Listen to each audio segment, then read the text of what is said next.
there's this whole like developer jokey thing about how all we do is Google on Stack Overflow, which is like the question and answer for programmers. And it's completely true. Like, why would I hit my head against the wall when I can just see if somebody else has already had the problem? You're listening to the Building a Coaching Culture podcast. If you need to compete and win in the 21st century labor market as an employer of choice, this podcast is for you. Each week, we share leadership development, coaching, and culture development insights from leading experts who are developing world-class cultures in their own organizations. And now, here's your host, J.R. Flatter.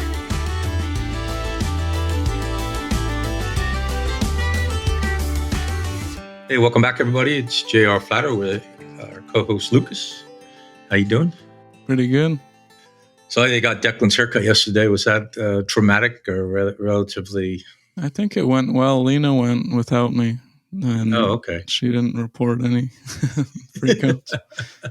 So we're talking about today in our Building a Coaching Culture podcast, this book, The Inevitable by Kevin Kelly. I don't think hardly a day goes by that I don't talk about this book, and it really surprised me that you and I hadn't talked about it yet. When I'm teaching, I'm always referring to this book. And the premise of the book, it was written in 2017, which is nearly 7 years ago now, depending on when you're listening to this.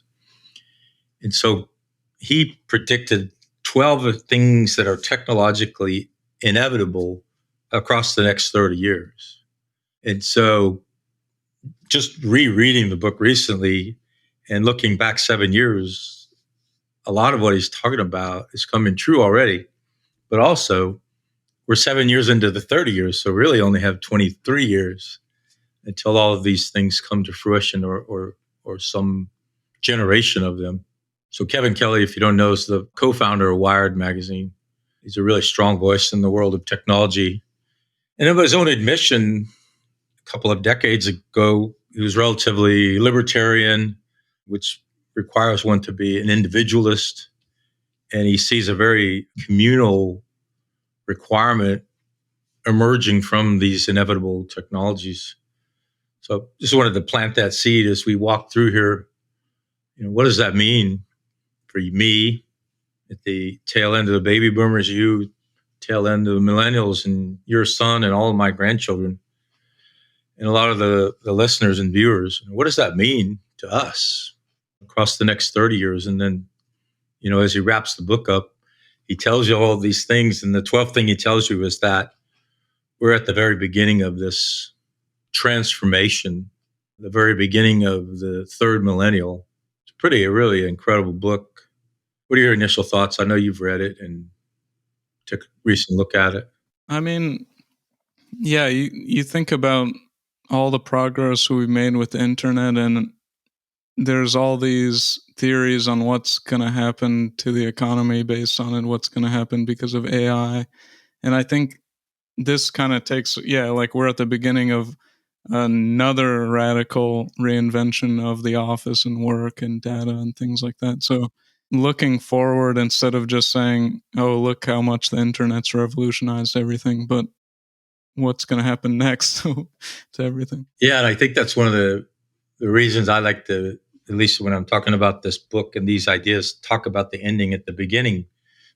Plant the seed early that all of these things, as magnificent as they are, and some of them come with significant risk.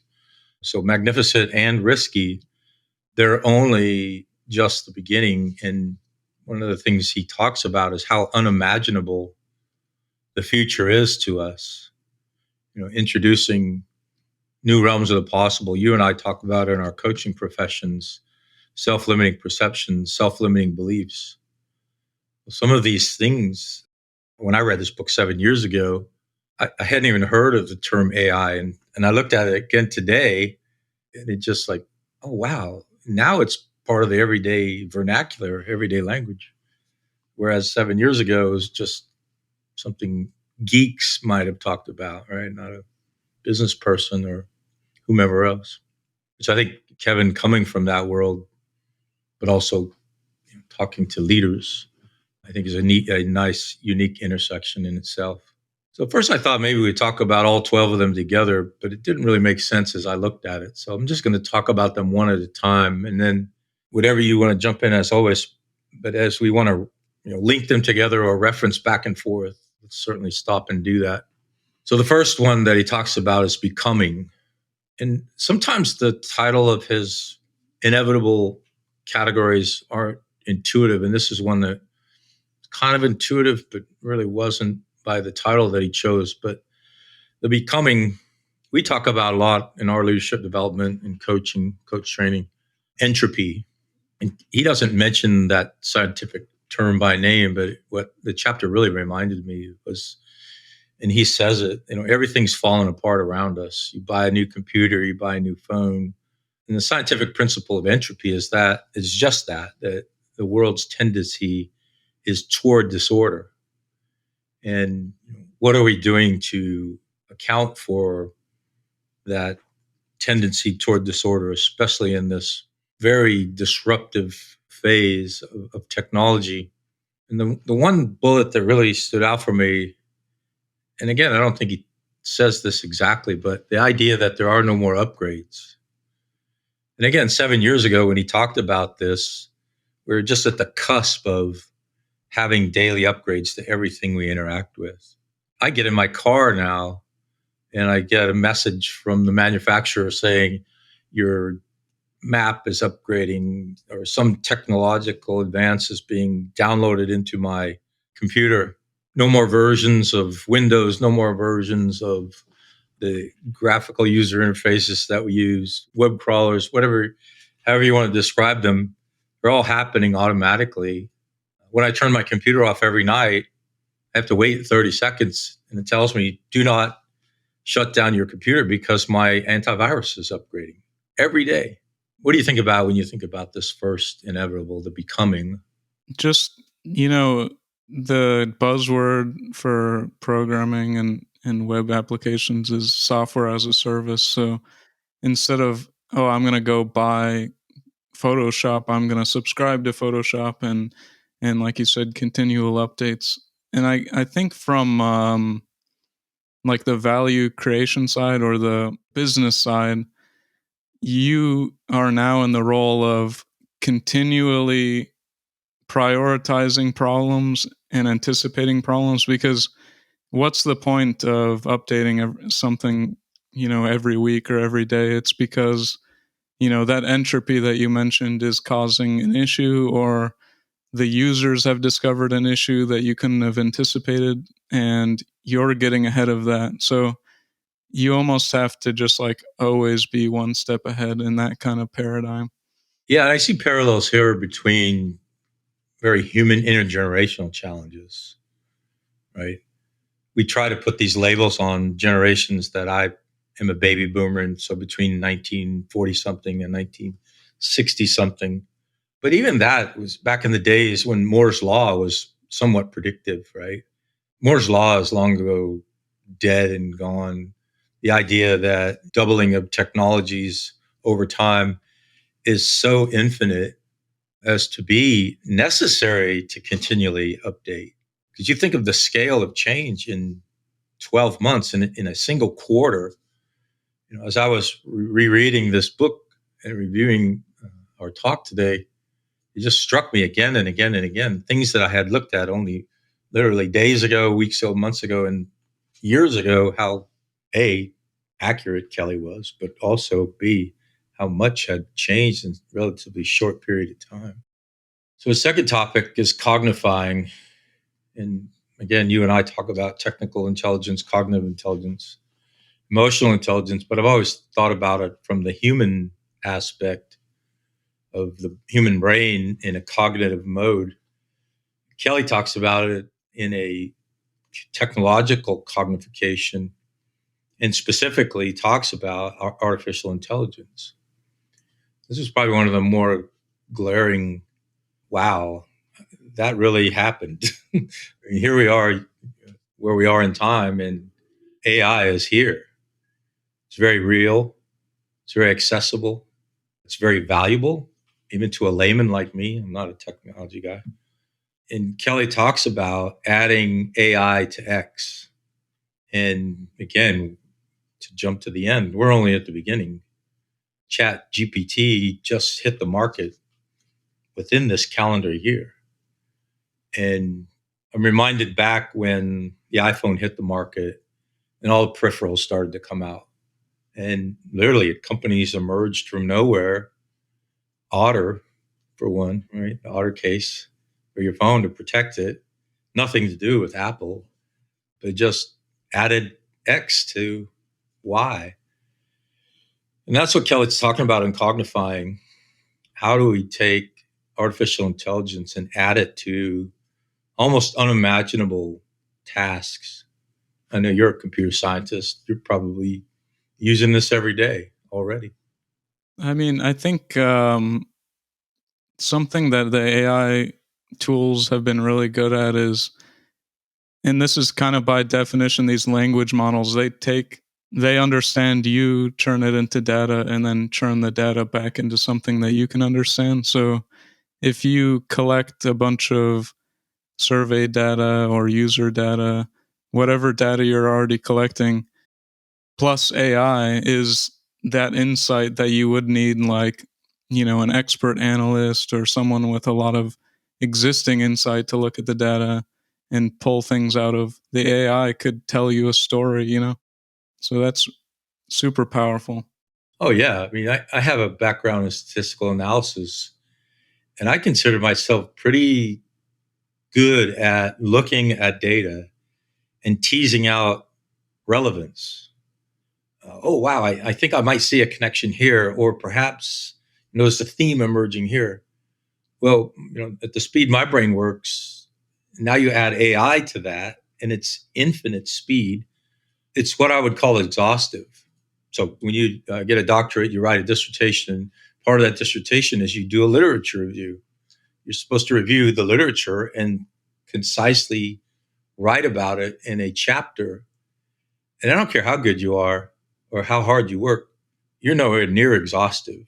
But AI, in the blink of an eye, can have an exhaustive review of the literature and present it to you in a consumable format that a layman can use. You don't have to have that cognitive intermediary that I used to be looking at hundreds of thousands of data points and kind of the user interface between the data and the decision maker, if you would.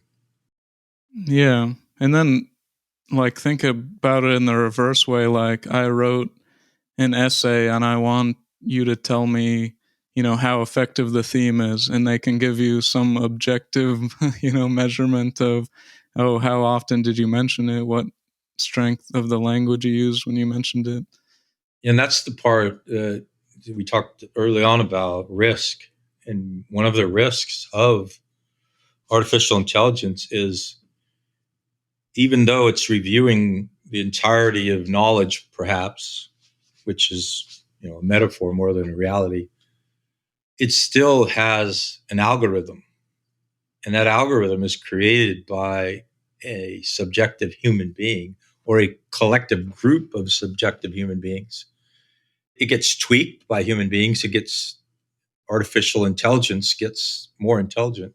And so it becomes knowledgeable into itself. So, how do you control for, we're trying to be as objective as possible, but no human being is truly objective, and human beings write the algorithms. So how do you know, A, that the answer you're getting is objective? I'm making quotations with my fingers. And how do you know that it's not purposefully agenda driven? I mean, I think that some of the other markers, or what does he call them? The forces, some of them kind of get at, that libertarian ideal where this is no longer centralized behind Twitter and Google and Facebook. But, like, yeah, the only way to have it be, more of an objective truth is to get everybody's input on what's valuable, what's true. I don't know why, but I'm just getting this vision of NEEMO running through the matrix, thinking it's real. And that's you and I as we interact with AI now. And you do ask it to write an essay for you, you read it, seems to make sense, seems to jive with the knowledge that you do have. Are you ever really going to know? So the third topic that Kevin talks about is one of his inevitables is flowing. I really love this idea. When I first started reading the chapter, I had to read it a couple of times before it really sunk in for me. The idea of infinite duplication. And you and I might have talked about this last week in a session, but the idea that when the library in Alexandria was burned, all that lost knowledge, quote unquote, and that'll never happen again because of infinite duplication.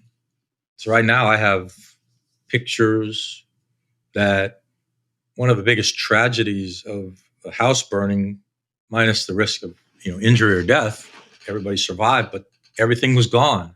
Pictures were gone, love letters were gone, people's entire histories were erased in a blaze. Those days are gone. Even in the short time that I've been working with technology, there's been several reinventions of how one creates this duplication.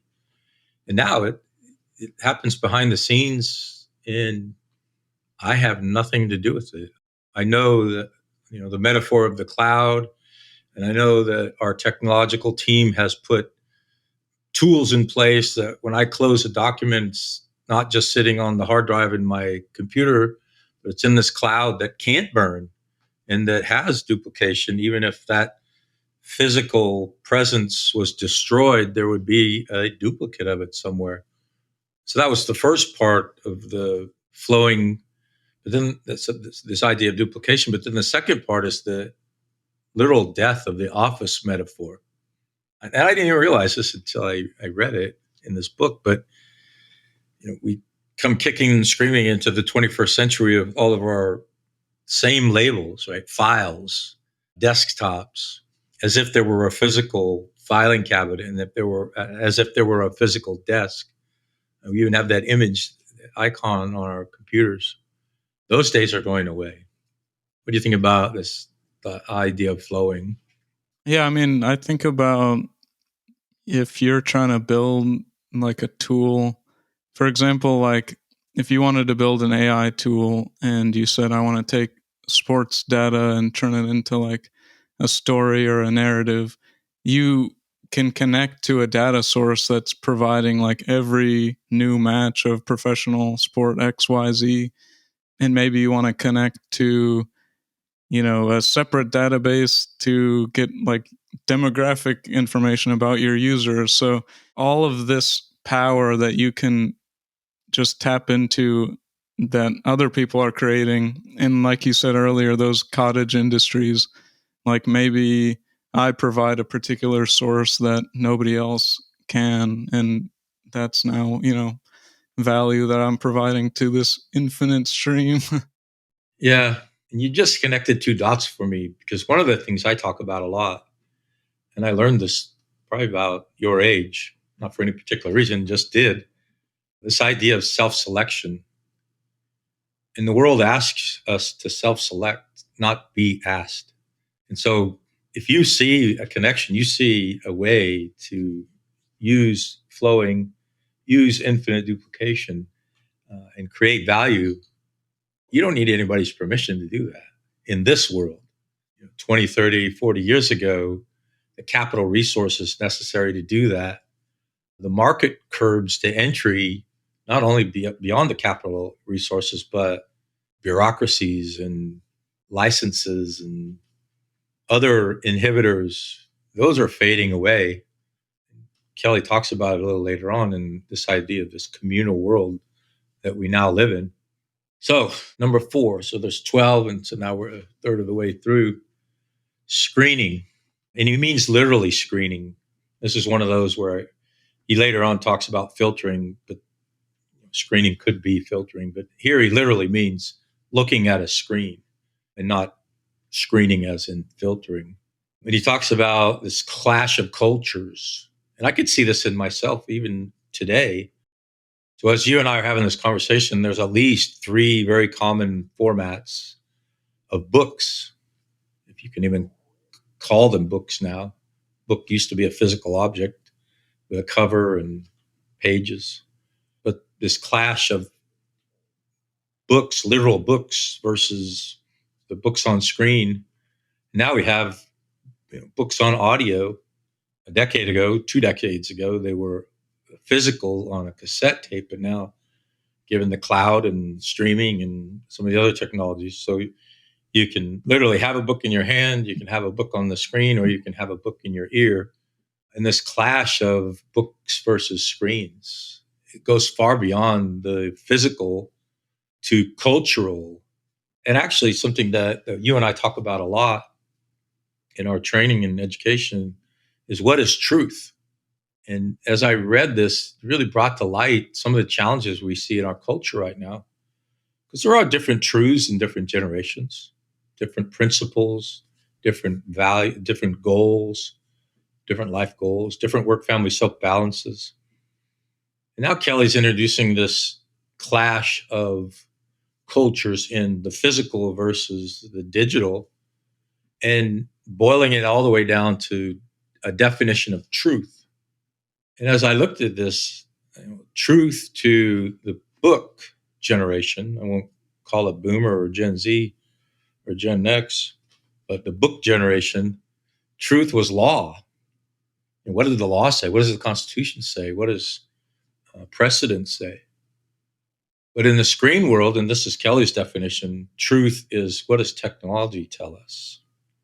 And I would say that the pattern I'm seeing is kind of, it's getting a little worse, because if you think about, like, we had broadcast TV, and so there was like a few sources of information that would, populate your screen with information and, audio, video. And then VCRs, game consoles, now streaming devices. Now you use your own source of information and you would just plug it into the screen. But even like as far back as the iPad, or like even the first smartphones, now the screen is attached to whatever, provider. So it's almost like, if you have a device that's like the screen is attached to it, then there's like an intermediary between whatever truth, and you have less control. So like, I see the current state where we have monitors and TVs that are like kind of generic and agnostic to whatever they're being displayed on them. That's kind of going away, and I think in the next couple of years, in terms of like how our interaction with screens are going to go. Yeah, I have a recent example. I was at a trade show and I bought a device that was separate and distinct from my phone. So for the first time in a long time, I now have this device that I have to power. I plug in, put sensors on me, and it provides massage and different things. I can set the different settings, but it just struck me as I looked at it, like, I haven't had another device for a long time. And how long is this separate and distinct device going to survive before it gets, subsumed by some of these inevitables that we're talking about here? One other one that just comes to mind before we move to the next one was like all those like diving computers and like adventure computers. Like, now the new Apple Watch does all these things, and it's like this tiny sliver of the demographic that would need that, but they just destroyed a device class, like you're saying. Absolutely. And therein lies the beauty and the risk of this time that we're in. So number 5, accessing. Not assessing, but accessing. How do you gain access? And I really, really enjoyed this chapter and this inevitable, because I'm living it. I, within the last 12 months, have transitioned from, and this seems insignificant, but for a boomer, it's not, cable to streaming. You want to talk about a learning curve. Where do I get live television from? Where do I get all of these shows that I've been accessing through cable television, through this decades-old relationship I had with him, in tens, if not hundreds of thousands of dollars? and the inconvenience of having a physical cable that I had to plug everything into. And now, 12 months in or so, maybe even 18 months in, I downloaded a new app last night because there was a new show I wanted to watch. I didn't have access to it. It seemed rather seamless. And so Kelly talks about accessing versus possessing, right? For my entire life, I've heard and said the phrase, possession is 9/10 of the law. And even there's precedent in law. Who has it physically? Well, those days are going away. There are things we still physically possess. I have this pen, I have this phone, I have this computer, this desk. But a lot of the value I have, I don't physically have it. It's floating, digitally somewhere. Why would you own anything when you can borrow everything legally? Not just your neighbor's lawnmower, but movies, cars. And probably one that struck me the most was the idea of dematerialization. And I know that sounds very fancy, but you think about the size of this phone versus what it would have been 10 years ago, 20 years ago. And things are just getting smaller and smaller, less material. It's not the idea that we're becoming less materialistic. It's the idea that literally the materials we're using are getting smaller and smaller and less. And we're borrowing a lot more rather than having to physically possess it. What do you think about accessing? You're a streamer. I know you are. Yeah. I learned from you.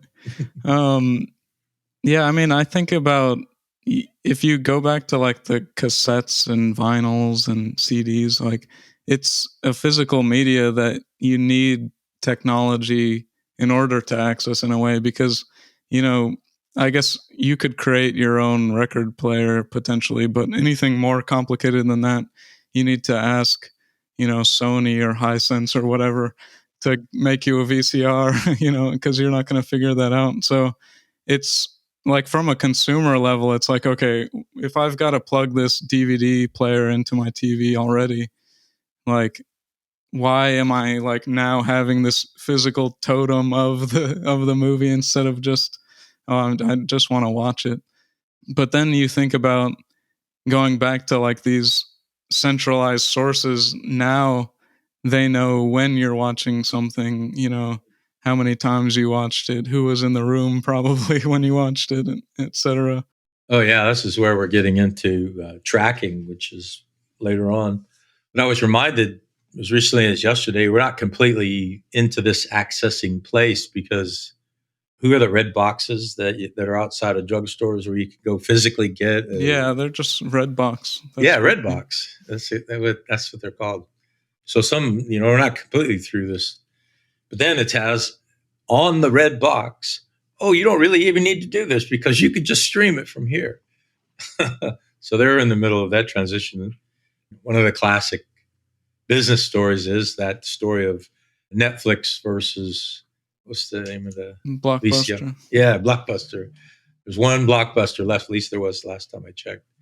They didn't make that transition. Hopefully Redbox can do that. So accessing to sharing, and this is probably for me the hardest one to swallow just because of my own life view, communal aspects of the digital culture. And you know a lot more about this than I do, and so I'll be quiet. But if you think about the 20th century version of this would have been, I grew up as a farmer, and so we had co-ops where the farmers would get together and buy things in bulk so they could share in the scale, or a communal farm where a group of people would get together. Back in the frontier days, we needed those groups for protection. But now we're doing this kind of communal sharing in a digital world. I'd really love to hear your thoughts on this idea of this communal aspect. Yeah, I mean, part of it is the fact that, we can share so much. So if somebody invents a solution for something that just works 100% of the time, it's probably going to be shared across industries. And whether it has a single source or not, it's the same algorithm or it's the same piece of code. So there's this very egalitarian kind of idea in software development where there's plenty of like industry wide used pieces of code as libraries that are just completely open source. So like anybody can update them, anybody can download it, anybody can take it, modify it, and then even create sold products with it. And like if you're developing something, you're always thinking what's out there that is already being shared that I can use.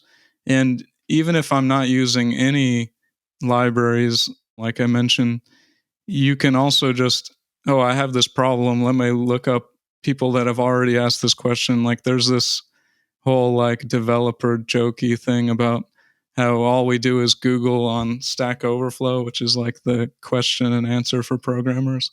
And it's completely true. Like, why would I hit my head against the wall when I can just see if somebody else has already had the problem? Yeah, and I think I'd go right back to AI and the battle AI is having with traditional education.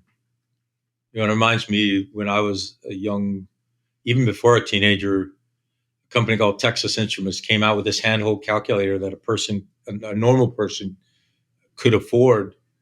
And the entire education system went up in arms about, now children are going to be stupid and they're going to cheat on tests, et cetera, et cetera. And you're hearing the same chatter with AI. I think it was Einstein who said, why would I memorize anything that's written down already? I could just look at it in the book. And the same is true for me of AI. And it comes to a larger theme of all these inevitables and a larger theme of change. You could wish to sweep back the ocean, and good luck trying. But these things, as Kelly said, are inevitable. And so, even for me, get on board, be an adopter rather than what would be the exact opposite of an adopter, naysayer. Like a Luddite. Yeah, Luddite. I was looking for that word today, Luddite. Because one of the topics is really relevant to the Luddites. Everything that's ever been invented has already been invented. So how do I coalesce capitalism and the communal nature of the digital culture? Because capitalism, for better or worse, is me seeking my interest in the marketplace. Just we talked about otter, we talked about self-selecting ourselves if we see an opportunity. So how do you coalesce individualism in this communal 21st century digital world? Yeah, I mean, I was actually thinking about that when I was reading Jurassic Park like last year, and that was written in the 90s, and they're talking about how, the internet, everybody thinks it's going to make everyone more individualistic and more innovation, all these ideas popping up all over the place. But it kind of, in a lot of ways, what they were predicting in the book was that there's more, it just pushes some voices to the top, and you might lose some of that innovation because, like I said earlier, my convenience is I don't have to solve this problem. But potentially, if I solve 10 problems for myself, maybe one of them is unique and innovative, which I might be avoiding. So I guess, yeah, I don't know the answer to that, but I think maybe it's going to reduce individualism for a while. All right, number 7, filtering. I go back to the idea of screening. This is literally filtering, as you might think it would mean, reducing the size. And Kelly uses a very interesting example here that all recorded music is about 720 terabytes. And in 2017, when he wrote this book, it would have cost you $72,000 to buy that size of storage. And so every song ever recorded, you could have had in the size of a brick for $72,000. And now that same storage is $720, 1/10. And again, projecting to the future, I'm sure it's going to go down by a scale of 10 again. So with all of that available to you, how do you literally filter all of that information into some usable framework? In the military world, there's this idea of joint all-domain command and control. And it's a very fancy way of saying across all of the ways that one could fight in land, sea, air, space, cyber are the 5 domains. Getting all of that information to every warrior is a great ideal. But with infinite data, how do you filter it? And so that's what chapter 7, Inevitable 7 is all about, is finding a way to filter that. And I just found myself doing it today. I'm having my car washed, and literally the guy is 10 feet away, but I used the front desk. I left the key at the front desk and asked the front desk attendant, hey, when the car wash guy gets here, can you please interact with him and filter out that one activity that'll allow me to do another activity? So it's very real. Yeah. I guess that story kind of made me think like you have all these experiences all day, every day, and how do you even make sense of any of that? And usually it's like some kind of narrative, like there's a beginning, middle, and end to the day, and this person went against me, and then this person helped me. And I kind of think about, like, right now, you think about these filters as, okay, the algorithm's recommending me something because I listen to this, they think I want to listen to this, or because I'm this age. And that's like the 2017 version, probably. But at some point, you're going to see these like meta narratives around, oh, you're going on like a musical journey, and you're going to have all these different experiences, and we're planning it out for you, and making it more of like an interactive journey. And I think one of the two forward is interactive, so that's kind of part of this futuristic experience we're gonna have. Yeah, you've just coached me, because this is exactly what a coach does. You connected two dots for me. You and I talk about principles all the time, and I just connected the dots. The principles are a way of filtering, not right or wrong, not judgmental. This is for me, and was for our family, maybe perhaps even for our company, one of our principles, two of our principles. And it helps us filter what do we say yes to and what do we say no to, without having to go through those terabytes of data. And relationships, like, yeah, there's a lot of human things, like, yeah, like Oh, yeah. by having a wife or child, you're now having a completely different experience. Yeah, saying yes to one thing closed the door to many other things. So, number 8, I love this idea of remixing. You've referenced this indirectly a couple of times. And I go back to one of my physics lessons that always comes to mind, that the mass of the universe is constant. And that's kind of Kelly's idea of remixing. So the world has finite resources, we have finite time. And so, how do we use an inevitable to take advantage of what we have? And that is the idea of remixing. We see it in movies, we see it in products. Large car manufacturers almost never innovate. They follow the innovation of the little guys and gals who take the risk, the keyless entry or automatic windows or halogen headlights. Let somebody else take the risk, and then if it works, we'll adopt it. That's the idea of remixing. And I love this quote from him: "The supreme fungibility of digital bits." I don't know why that struck me so almost whimsical, but yeah, it's absolutely true. In the digital world, fungibility is just talking about how you can change things. And this idea of infinite change within the digital world, I find really intriguing. Yeah. I mean, the thing that came to mind for me when I read this one was like all the history of video games. You can play them all on your computer now. And they used to be like on proprietary hardware. So there were all these barriers like, oh, I need this old Nintendo or this old, whatever hardware. But now it's like any computer, like from the past 5 years, can play everything. So I was thinking about it like, what if, there were no barriers, and I can jump from here to here to here to here. So kind of what I'm going back to, where like I'm not selecting one experience and then selecting another experience, but yeah, give me peanut butter and jelly, give me two experiences at once, just by that fungibility of bits. Take the code from here, take the code from here. And that's super labor intensive right now, but in a couple of years it could be streamlined. Well, the idea that I can talk into my remote control and get pretty high predictability that I'm going to find the show I'm actually looking for, even if I'm pronouncing it with an accent. We're at number 9 now, so we're into the last third of these. Interacting.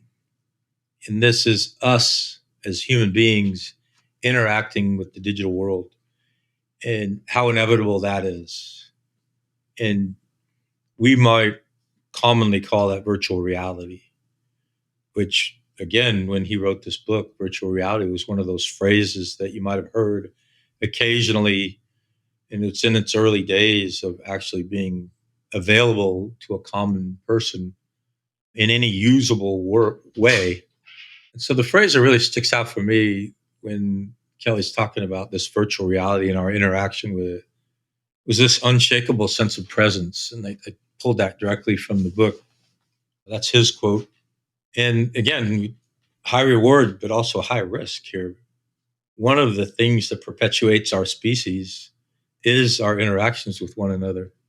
And it's very common to see people walking down a sidewalk with a set of headphones on, purposely not interacting with any other human being, but interacting with the digital world. I think there's a risk here if we somehow remove the need to interact with one another completely. What does that mean? Yeah. I mean, when you think about interaction with the computer, it's like, how am I transmitting my information to the computer, like either by typing or clicking or scrolling, if I have a game controller. But all of those are like so much more limited than what we do every day with our hands and picking things up and, looking at things and making facial expressions. And so we're getting closer to the point where, you know, right now we have the technology where I can look at somewhere on the screen and the screen knows it and I can select things that way. But like having everything that I can, portray as a person be recognized by some kind of program, whether it's VR, and then interaction also, every force has an opposite and equal reaction. So because it's just my hands in the air, like I need like extra feedback visually that tells me, okay, the computer knows that, my hands just moved. So I think about like, okay, how are we going to be interacting? Like, am I going to be wearing gloves or glasses, or what's the hardware going to be? I guess I see if we do get to that point, then yeah, there won't be much difference between interacting with like somebody across the country versus in the same room. And they've been saying that for 30 years as well, right? It's like they're in the same room with you. I almost hesitate to say that, we're really talking about the Matrix now, right? NEEMO's really in the Matrix now. And I guess this goes back to Kelly's 12th inevitable, and that the fact that we're at the beginning. We have nearly 8 billion people on the planet right now. And Elon Musk is talking about, yeah, we have to get to Mars because we're going to run out of things here. I suspect in my heart of hearts that we're going to figure this out. And it's not going to be the catastrophic outcome that one might imagine of the Matrix. And none of us are really actually interacting with one another. So on to number 10, and this is one that's probably the most real for me, the idea of tracking. For years, you could buy a second home somewhere in a tax-free state and claim that you lived there because you had a home there. Those days are gone. There are so many sensors, for good, bad, or indifferent, available to the world right now that the world knows where you are. I almost said that there's actually somebody out there watching, but there are different groups of people watching for different reasons. People want to sell you stuff. People want to tax you. People want to, whatever they want to do, and how they use those sensors. Traffic, travel a lot. And so every time I get on a flight, every time I get on a train, the world knows I was on that train. Ride share. Did I get a ride or a Lyft or Uber? Yeah, the world's tracking you. And from the idea that the more sensors there are, the more that we can be tracked and are tracked. How do you have privacy? The world knows how much gas you're using. The world knows how much electricity you're using, how much water you're using, what you're eating, because it knows what the world knows through its sensors, what you're buying at the store. Again, great reward, but high potential risk. Yeah. I think the most negative thing I see all the time is products that are optimized based on whatever they're tracking. So, you can kind of tell when something, it's like, okay, why is this user experience different? But it's not easier for me. It's more frustrating for me. It's like, it's because of some reason. And the reason is usually, well, this keeps people on the platform longer, or it keeps you scrolling to the next thing longer. And so it's like sometimes by tracking all this information, they change the product. And now they're not really tracking what they were originally tracking. They're now, doing this social experiment on people. But then, like, from a benefit side, I don't know if Brittany was telling me that her teenage daughter was saying, like, that the young people, like, appreciate when they get, like, recommended things based on ads. They're like, well, they know me, and it made me easier to select, the next pair of pants I buy or something. And I guess if you think about it, like, the ultimate smartphone would be like a personal assistant that actually knows you. And like, if a real physical personal assistant is going to follow you around all day, they're going to know where you're going and where you're driving and everything. So it's like, do I want to trust like one point of failure that like knows everything about me? That's a great example. I hadn't even connected those two dots. There you go again. I spend hours and hours and hours planning travel. I like to leave at a certain time and arrive at a certain time, take non-stops. I'm really agnostic on who takes me or even the mode of transportation and where I stay, where I eat. That takes hours and hours and hours. I would love to have somebody tracking that for me and just say, I want to go to St. Louis and spend one night. Can you please travel that given my parameters? I can see where Faye's going with that. I don't mind that. I don't mind even being tracked. I don't mind that when I buy gas in Florida or if I buy gas in Virginia, that there's a sensor that knows the IRS has access to that data. I don't mind that. Ultimately, you would hope, like I brought up the example of like them, it's like poor optimization. But if they have the ability, like instead of on Twitter, they're optimizing for money, they're optimizing for like how much joy I'm having while I'm using Twitter. Or like if the government says like, how do we optimize for human happiness, and then let's make the laws based on that. Yeah, and the challenge is it's so individualized. It's literally infinite. It's the reason we all take personality profiles. We all have different preferences, and they're often, if not regularly, irrational. Like you can't show me the logic, how you chose your life spouse or how I chose my life partner, but we did. And probably given 10 choices, we would have always chosen pretty close to the same thing. All right, number 11, questioning. And I think this was probably one of the more powerful ones and really speaks to me across generation. I look across the room and I have three, what I would call sheepskins there, the degrees that I have and the authority or the expertise that they demonstrate. Well, not so much anymore, right? Age used to be a questioning factor. Do you have sufficient wisdom? Do you have sufficient experience? Not so much anymore. So some real challenges. There's real value, but also some real challenges. One of them is, making mistakes and having repetitions, different experiences creates muscle memory, creates wisdom. So there's something to be said to that. So we shouldn't throw the baby out with the bathwater. But also, I'm pretty confident the 21st century is telling us you probably don't need a sheepskin hanging on your wall to prove your excellence or to prove your expertise in any given area.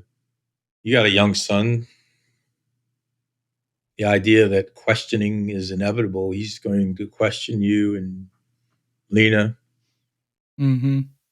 Yeah, I mean, I guess like questions are always pointing to like unknown things, and if I can quickly find the answer to something, it's probably either been done before in some way, or you know figured out to the point where it's not worth a whole lot of thought.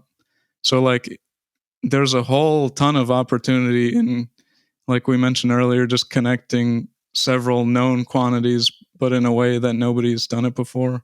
Like the combination is novel, but the questions are what lead to actual novelty, I think, like new ideas. Yeah, and I wrote in the notes as I was getting ready for today. This is one of those life-changing events for its significance or even insignificance. I think I was a little older than I wrote down, but in the third or the fourth grade, and we had this computer scientist that came in. I mean, you can think about it in 1970, what computers looked like. And I raised my hand and asked this scientist, are we ever going to have a robot that walks independent and is computerized? And he laughed at me. He said, son, do you have any idea how big that computer would need to be? It would literally fill this gymnasium. Sit down. And even that age, would have been 8 or 9 years old. It's like, I'm not so sure this guy's right. And so maybe you benefited this as you're coming up, that maybe I didn't know, and maybe I should listen and have an open mind about these things. Yeah, like thinking about your own experiences, and when that coaching kind of leadership or mentorship came up versus when somebody just told you to do something. And people talk about those like pivotal moments, all the time. Like if that guy would have said like, oh, you know what, that's really interesting, computers are shrinking this fast, and it'll take 45 years for that, then maybe you would, like, your curiosity would be opened up a little. All right, number 12. We've been talking about this the whole time. We're just at the beginning. Kelly grabs this phrase that he calls the holos. And I think it's an acronym of the holosphere. He doesn't say distinctly whether it is or isn't, but the idea that here at the beginning of the third millennial, we're a quarter of the way through the first century of the third millennial, the scale of what's to come is almost unimaginable. And I find that both very exciting, but also not threatening, but there's significant risk. I heard a phrase recently that, we fought 2 world wars already, and the catastrophic outcomes of those, and where will the third world war leave us? That's the unimaginable scale of destruction that this digital age can bring, adding AI to X, as Kelly says. But on the very positive side, if we can figure out how to live with one another and use this for good rather than destruction, I think it's going to be incredible. My as of yet born great grandchildren are going to live in a very, very different world than you and I grew up, and then their great grandchildren. So it's Moore's law to the 100th scale. I think, like, it's pretty much that idea that, like, we mentioned earlier, of like everybody controlling all information and all technology. But then it's like, like the current paradigm is kind of like different nations are defending themselves, and different people attached to different nations. But you're talking about getting rid of all borders and like everybody behaving as like a planetary, you know so it's like, if nobody's making decisions, it's like no centralized source. How are we soliciting those and making sure that everybody's like happy with the outcome? Like, do we need to convince an AI that like we can keep our nukes or something? You know what I mean? Like, Yeah. I saw a funny video last night. It was a self-driving car, and the police officer was asking it to pull over. It was at a construction site, and the car couldn't understand what the hand signals were all about.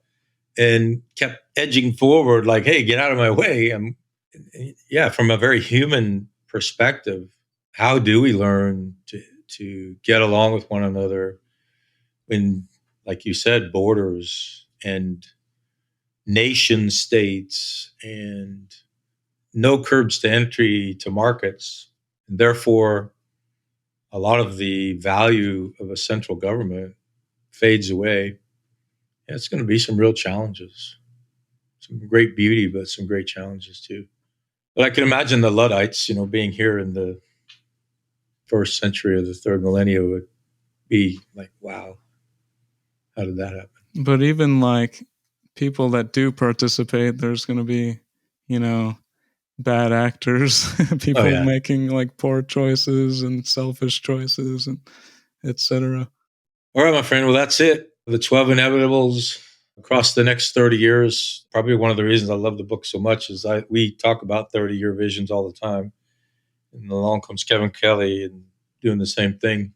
Just kind of backs up the idea that we do need to be looking decades into the future and taking action today to take advantage of and thrive and survive and amongst all that change. Well, that concludes this episode of Building a Coaching Culture. I truly hope that this episode was helpful to you. If it was, be sure to follow us wherever you listen to podcasts. Maybe stop and give us a rating or a review and share this podcast with someone who might find it helpful as well. Thanks again, and we'll see you next time.